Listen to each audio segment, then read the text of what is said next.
I want to say happy birthday to Larry Legend. The former Celtic great turned 60 today.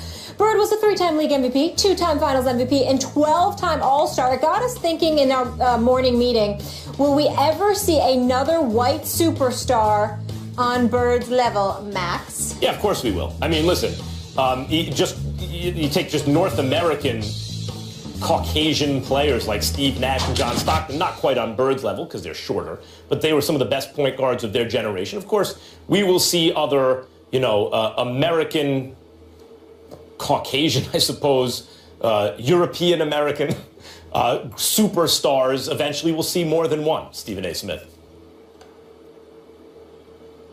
I'm not so sure. I mean, I definitely think that we'll see European stars of lighter pigmentation.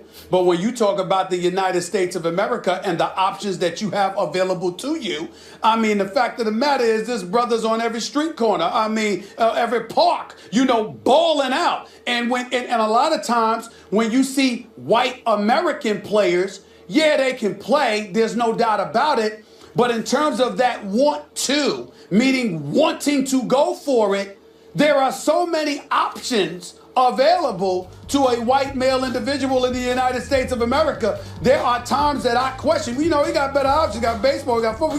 We got all of this. Yeah, but you know what, stuff. Stephen A. Smith? I'm not one. The NBA, Sure. The NBA is such an appealing place to work.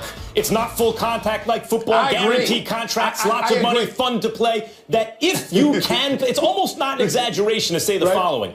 Everyone in the world, basically, who can play in the NBA does play in the NBA, and it selects out for height. Let me make you laugh. Let me make you laugh with what I'm really trying to say. It's not intentional, and it's not insidious in any way. It's all in fun and love, but it's almost like reverse discrimination in the United States of America. It's like we got the black dudes, we got the Europeans, okay? Like the white dudes from America, they got a harder way to go. Are you saying that the NBA is missing? And to really make some noise. It's hilarious. Are you saying the NBA is missing a good old-fashioned North American white dude in the league? Is that what you're saying? You know what?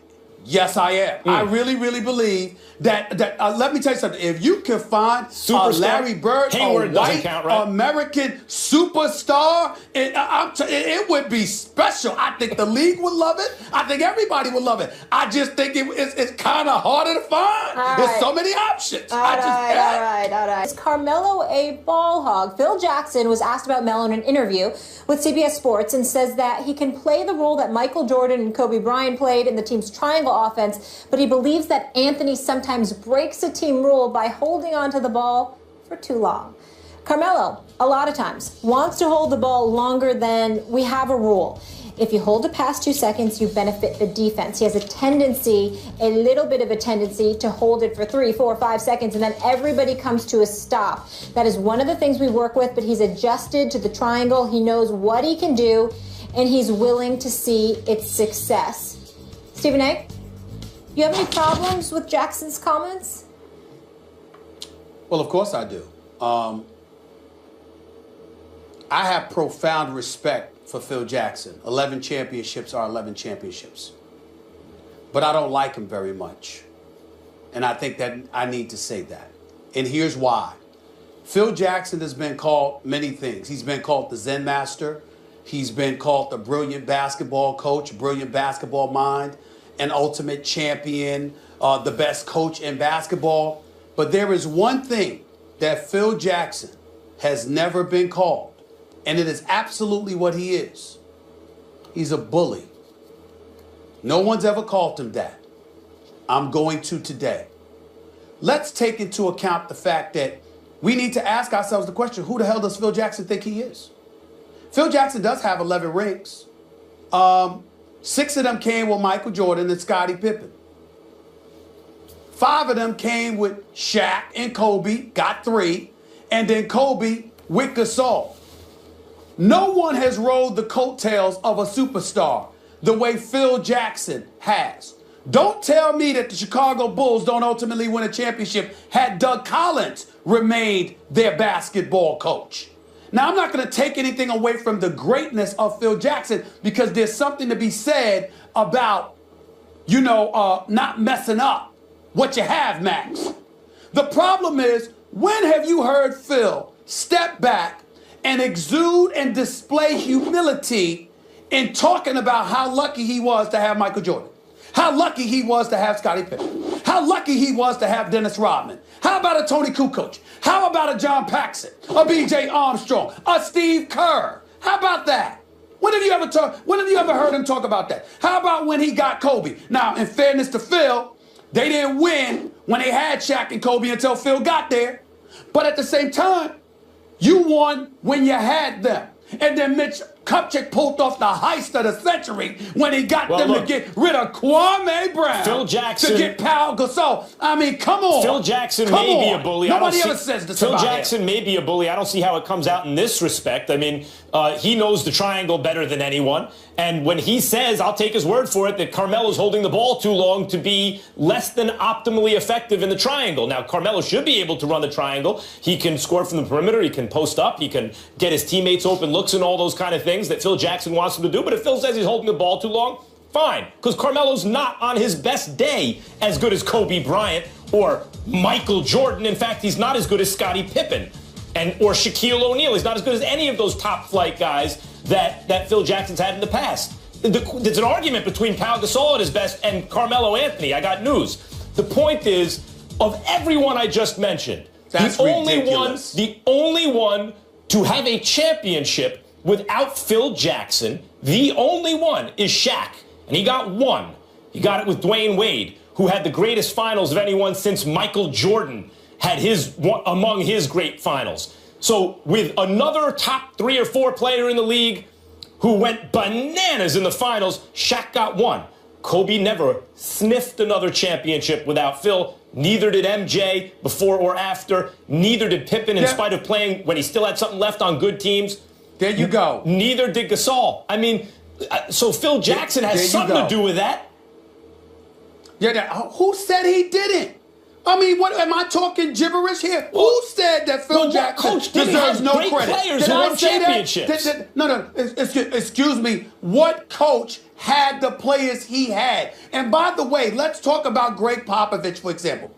Greg Popovich don't even want to do interviews. He's mad he's got to talk at halftime. He's mad he's got to talk during the games, okay? He barely wants to talk to the media on a day-to-day basis. When the man gets Coach of the Year, the players have to come out and get him to hoist the trophy. And when he has the trophy, they run away because he tries to give it to somebody else because he wants no credit. But Phil's sitting down with everybody from Charlie Rose to ESPN and everybody else and he never ever talks about all the other guys and what they did for him. He does Never sometimes. does that. Sure he does. But if you want to get down on Phil Jackson for something, you should be down on the fact that he's so insistent upon a culture of the triangle as the basis for his offense. I mean, Greg Popovich uses a little triangle sometimes. Yeah, it doesn't work in today's game. That's the thing to be down on Phil Jackson about.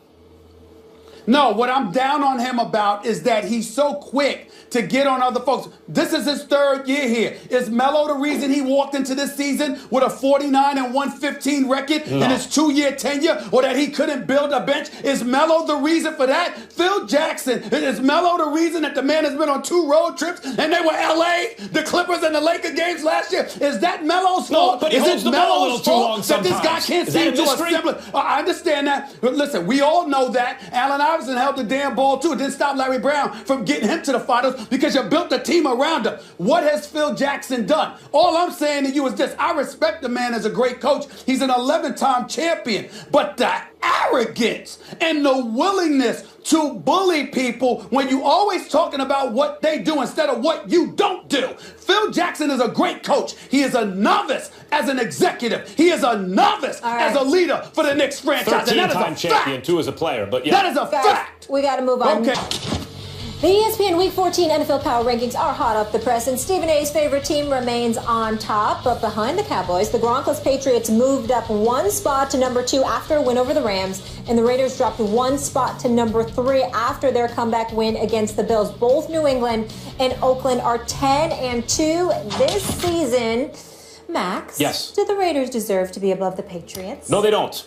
Look, some of this is, anticipating the trajectory of the teams and Gronk goes down and all this. I get the arguments, but the Patriots are a 2-loss team that has been for most of this season until recently, really, perceived as the juggernaut of the NFL. It was going to be the Patriots in the AFC, and could the Cowboys keep this up, or would it be the Seahawks? And the Broncos kind of lost their way. They got banged up in the secondary. But the Patriots were the team. Molly, you, and others were telling me all year, you know, look at Tom Brady. He's having the greatest season ever. Yeah, that was me. Now, yeah, they're down Gronk, and they're not looking as good as they did earlier in the season. They're still a two-loss team based on the resume and everything we know about the teams at this very moment, not just anticipating what may happen in the next few weeks, but right now, the Patriots should be ranked ahead of the Raiders.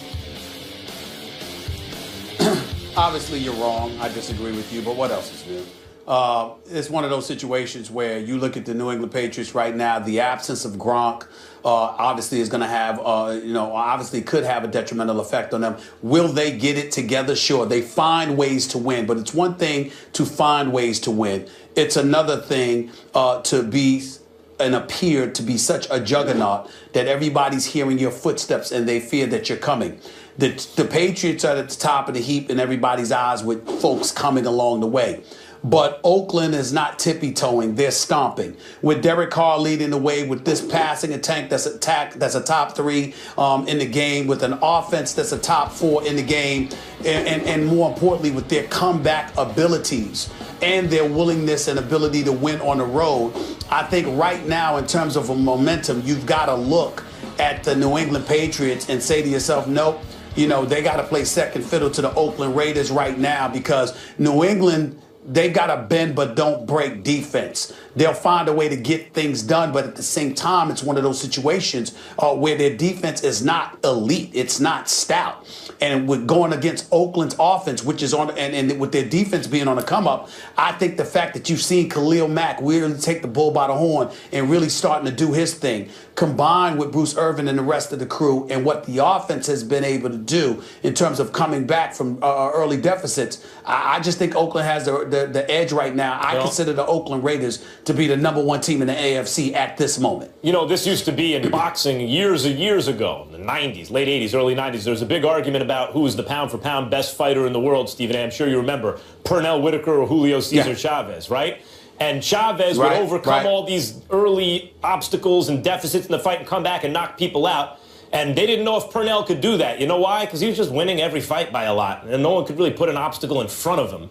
And given the choice between those two, I'll take just the better option.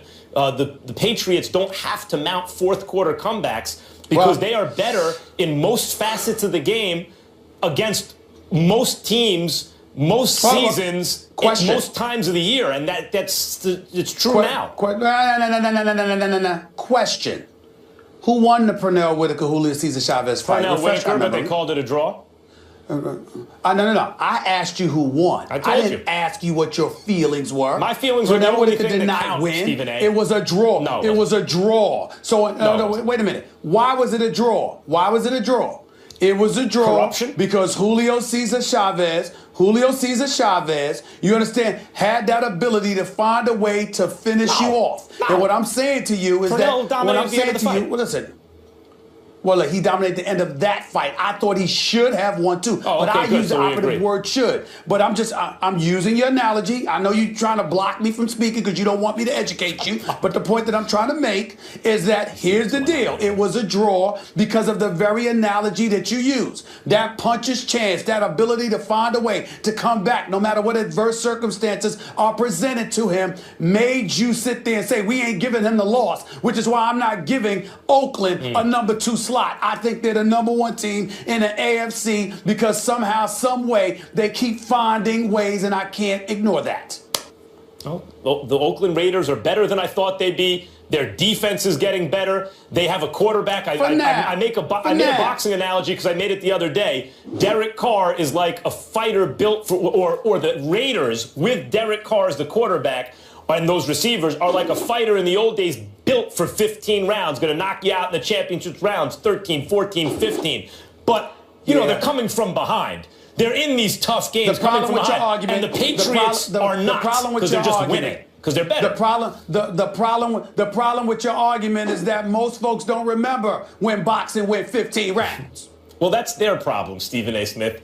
Wasn't it a great time? We know. Far be it for us to get where you're coming from. 15 rounds. Right. How old were us? How old were you and I when boxing was 15 rounds? How old were we, Max? I don't know. I was probably about 15 or something like that when it went to 12. Okay, yeah. But that's the Raiders. The Raiders are the ago. great puncher who comes back in fights. And the Patriots are just, Floyd Mayweather or someone like that. They just dominate you the entire. They're just better. Except they have the entire offense time. too, unlike Floyd Mayweather. All right.